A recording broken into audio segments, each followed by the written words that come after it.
Hello, fellow gunners. Tim here.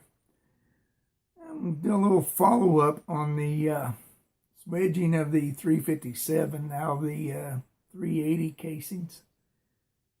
Well, you'll know in my last video, I pretty much my little frame shelf thing that I've got my press on, I just tore it all to heck.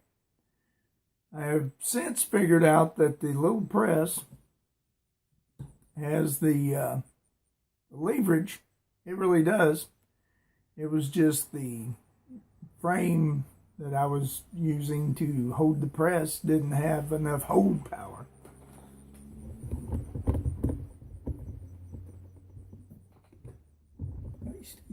Oh, there we go.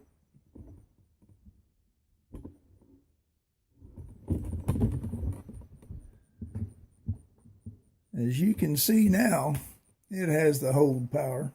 This thing's steady as a rock now. No flex, no give, no nothing. So, I got that down.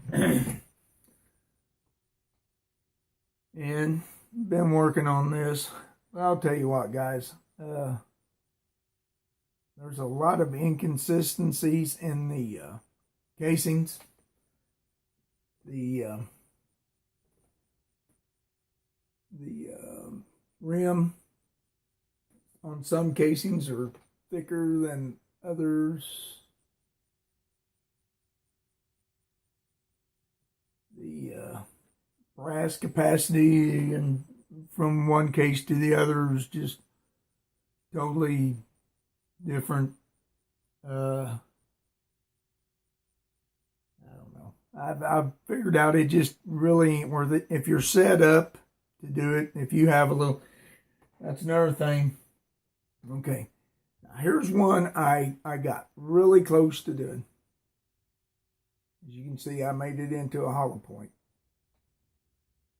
This is pretty close, but you'll also can tell right there, there's a fold in the brass, and about 180 degrees over, or 30 minutes over, is another fold in the brass. So it was really having trouble. And I actually took that piece of brass, that casing, and took it to the grinder after I've already put lead in all these. And I knew that there was going to be too much casing up at the top. So I ground it down to match the lead. And that's what I came up with. Now, this one I didn't trim and squeezed it to that diameter, or to that measurements, those dimensions. And here's what I came up with. Of course, you know, it's pushing up into the neck to match the die. And it actually pushed the lead right up to the end. But, you know, it's too far up for that. So you definitely got to trim your casings. Which I really don't have. I've got a bandsaw and a grinder, but the grinder's just, it eats it on one side and not the other, and that's not the way to go. Now, Manny CA does this, and he does a good job. He is set up. He's got a saw. He trims all his casings before this. He makes sure they're all clean. He uses his self-cleaning oven, which I don't have a self-cleaning oven. That's why I use the torch. But get back to what I was talking about, the size and stuff. But I just, for me, this is not going to be worth it. I've already put a lot of time and effort into this, and then there's some tapping of a hammer to get it out of your die, unless you can figure out some way to push the casing out or the bullet out from the top, some kind of leverage. There's some tapping, and it's very disturbing to the wife, and can't do that. Okay, now This is one that I've done to where the shoulder or the ogive of the bullet is to match without starting to go up into the neck. Which, as you can see, it didn't go anywhere near the lead. So, see, they need to be trimmed. And then another thing I have found out, that the bases, you have to have if you don't adjust your die, which you'll be adjusting it all the time if you do it correctly. I don't know how many he does it. He's got a feel for it.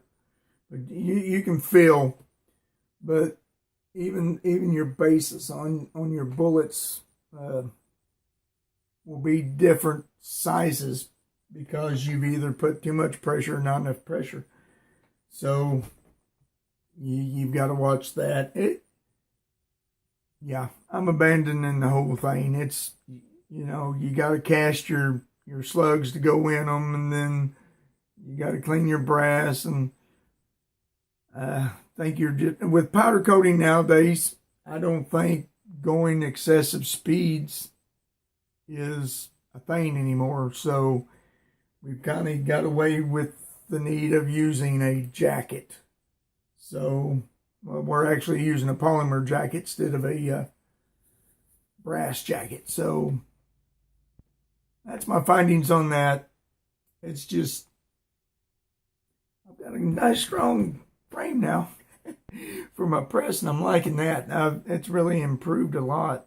I didn't even realize how much that old frame was flexing till I built this strong thing. But yeah, to me, it's not worth it, guys. Like I said, with our new powder coat,